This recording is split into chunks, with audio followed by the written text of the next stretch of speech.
আসসালামু আলাইকুম। বাংলাদেশের আসলে এখন শুধু টুইস্ট চলে। আওয়ামী লীগ যে এদেশে লুটপাট করে গেছে, দুর্নীতি করে গেছে, অনিয়ম করে গেছে, সে সমস্ত এক একটা চাঞ্চল্যকর তথ্য এখন বের হয়ে আসছে। এমপি ও শিক্ষকদের সঞ্চয়ের ৬,০০০ কোটি টাকা গায়েব। এমপিও ভুক্ত শিক্ষকদের জমানো ৬,০০০ কোটি টাকা যে ব্যাংকে রাখা হয়েছিল সেটি দেউলিয়া হওয়ায় তাদের সঞ্চয়ের কোনো টাকা এখন আর নেই। শিক্ষকদের কষ্টার্জিত টাকা ব্যাংকটিতে রাখা হয়েছিল, পরস্পর যোগসাজশে এটি করা হয়। এই ৬,০০০ কোটি টাকা কম নয়। এই অর্থ হলে আমরা শিক্ষকদের পেনশন সহ সব দায় দেনা মেটাতে পারতাম।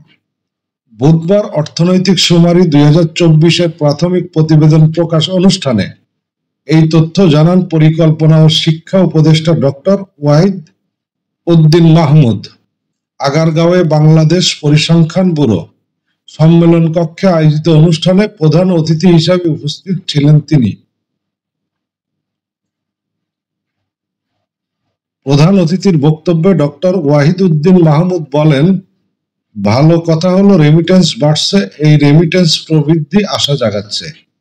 রেমিটেন্সের অর্থ গ্রামে যাচ্ছে, ফলে সেখানে সেবা খাত চাঙ্গা হচ্ছে।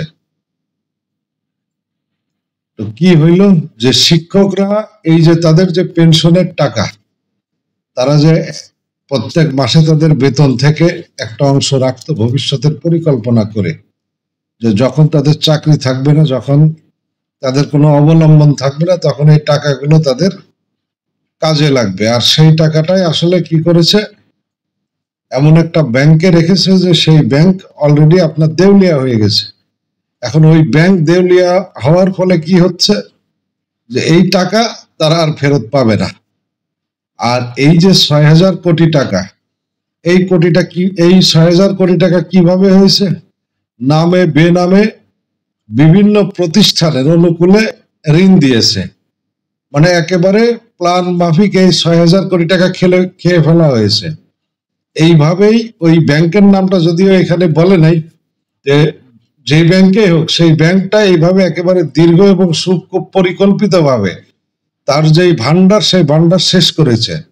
আর সেই ভান্ডার শেষ হওয়ার ফলে এখন এই যে বাংলাদেশের যে শিক্ষকরা যে টাকা রেখেছে, এই টাকা আর ফেরত পাওয়ার সম্ভাবনা নেই বললেই চলে।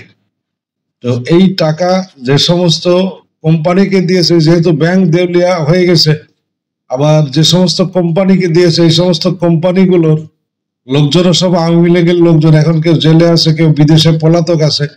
তারা ফিরবে কিনা, তাদের বিচারের আওতায় আনা যাবে কিনা, আর এই টাকা কবে ফেরত পাওয়া যাবে কি না যাবে, এগুলোর কোনো হদিস নাই। এটাই হচ্ছে সোনার বাংলা। সোনার বাংলাতে যে যখন ক্ষমতা পায় তখন সে এইভাবে একেবারে সোনামি আর সোনালাল করে দেয়।